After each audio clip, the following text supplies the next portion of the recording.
And it's funny too, cause Trump's vice president, Vance. I told you about him Mm-hmm. the other day when he had the debate Mm-hmm. with Tim Walz.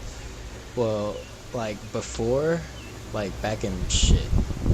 So I think this was 2016, right? Like when Trump was running for president the first time against Hillary Clinton. This dude, this dude was on what is it? National television, basically saying, "Yeah, Trump is America's Hitler, this and that, blah blah blah." Like literally calling the shit out. But now he's literally kissing his ass, running for presidency with him. Like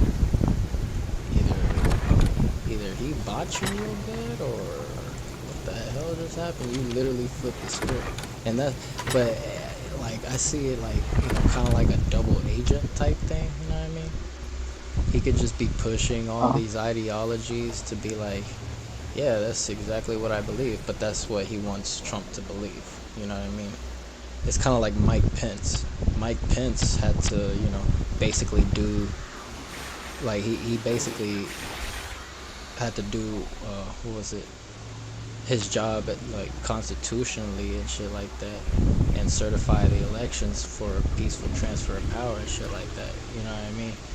And then, but we didn't know he was like that. You know what I mean? Until Mm-hmm. the very last moment, because we thought he was gonna be like, like, yeah, no, I'm not certifying this election. Trump can stay as president, shit like that. You know,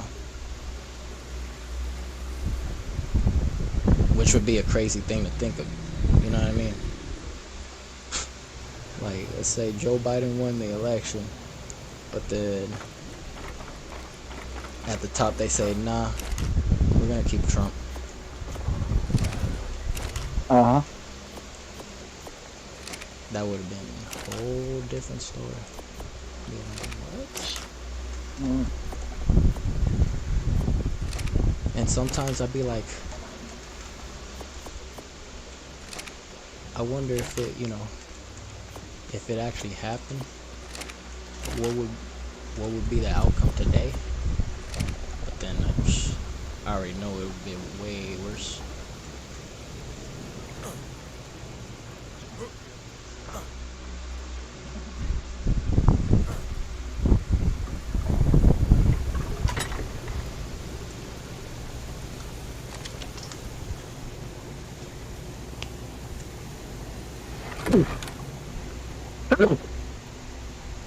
Bless you. Thank you. Ah, damn. Nah, pero si, let's say, for example, Jennifer Gonzalez, the one running for governor over here, let's say she Mm-hmm. wins, right? I could kind of see like them doing like the Trump's first presidency to be like, okay, we'll give you a chance, see what you're like, type shit. But then once we see her policies start affecting us in a negative way, then yeah, people are gonna be upset. But if people see a positive aspect of it, because I kind of do see it kind Mm-hmm. of positive, because she's a woman and she's a woman of color. You know what I mean? So like she could probably end up sympathizing more, with Kamala Harris and shit like that. And they could probably work together to make Puerto Rico better and shit like that. But at the same time, it's like e- even without Jennifer, like Kamala even has her own. Like literally, she announced this as he was saying that shit that what was it? Puerto Rico is a floating island of garbage or some shit like that. Uh-huh. At the same time, she was saying she was giving out those policy proposals, and I mean, yeah, it's like promises and shit like that, and we gotta see if they actually get done type shit. But like, not everything that Biden proposed like has happened. Like he's still trying to get teachers paid more, but it has to come down to Congress and the bipartisan support of the bill to raise their salaries and shit like that. So it's like he can he's been saying it for shit since he got elected. He's been tweeting it every 3 times every year or some shit like that. And you can go through his history. What was it? It's time to start paying teachers more, like that. That same quote, you could see that like literally, like probably 15 times throughout the 4 years that he was president. And they haven't done nothing about it, because like every time they bring it up, it's like, yeah, we don't want to pay teachers more, like, one side, or even, I don't know if it's both sides, but at the same time, it's like, if you're the Democratic president, then your party's gonna pretty much be on board. And I see a lot of them do agree with his policies and shit, but yeah, it's like it's like the proposal is for them, that way not for them, for us to see. And then if it becomes actual law and actual policy, is because it was a majority vote. Like, everybody decided, yes, that's the best way forward, type shit. Like, even with the border bill, like, what was it? It has to be done, through Congress, because like the presidents can't control the border. That comes down to the border patrol. Comes down to all these different subsections of government, and that's where Congress comes into play, because they're the ones that fund it for them. You know what I mean? So, like, whenever that border security bill was being proposed, and it got proposed like shit 3 times in the beginning of this year or some shit like that. And yeah, every time Trump would say, nope, kill the bill, it's not good enough, this and that. And then that's exactly what happened. So the bill never got passed. So now the border's still shit. So it's like, what are we supposed to do about that?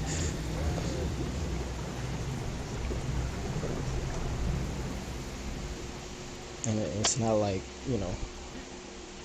the president can do some executive orders to move things here and there, but at the same time, it's like that's also beyond his power, because he also needs the Approval.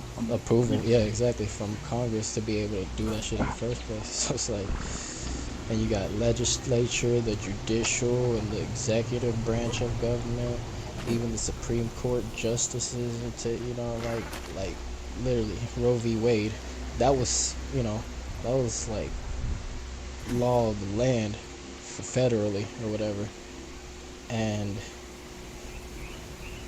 they just decided, hey, you know what, let's leave this back to the states, to where they can limit to who can get abortions and this and that.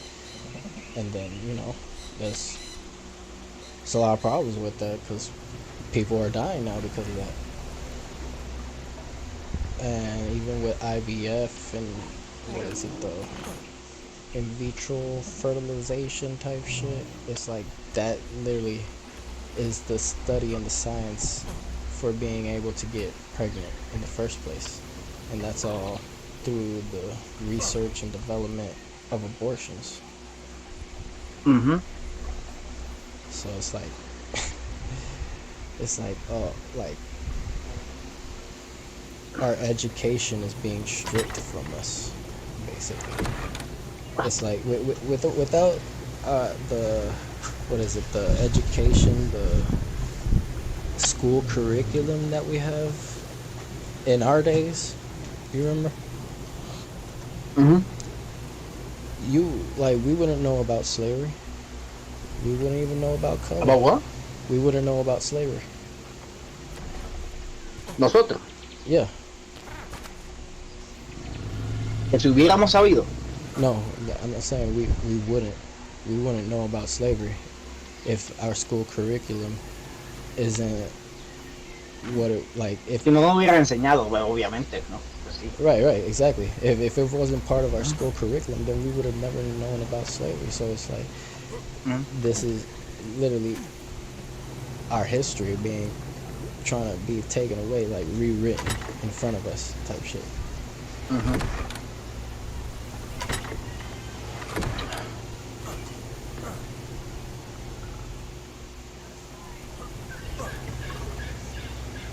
especially if like the whole world has seen something and they all agree on that one piece of history that happened in our throughout, the past and shit like that. It's like, yeah, then you know, conclusively majority rules. We I mean, I'm sure we're not forced to believe it Mm-hmm. because we can believe it in many different ways. But it's like there were key figures that did certain things, like Harriet Tubman. She freed the slaves, built the Underground Railroad. It's like, how would that be just manufactured off of nothing? You know what I mean? Like, there were stories behind that shit. Like, nah, this woman was digging tunnels underground and freeing people. Like, what? Mm-hmm. That's crazy. Oh man, I don't know. It's a lot. It's a lot.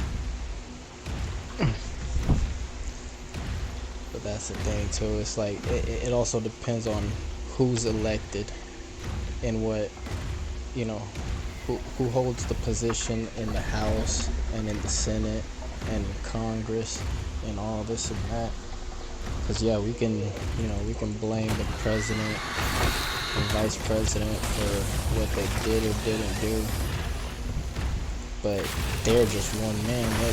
They're exactly that, the puppet. Mm-hmm. But they're just the puppet with the most powerful voice at that certain time.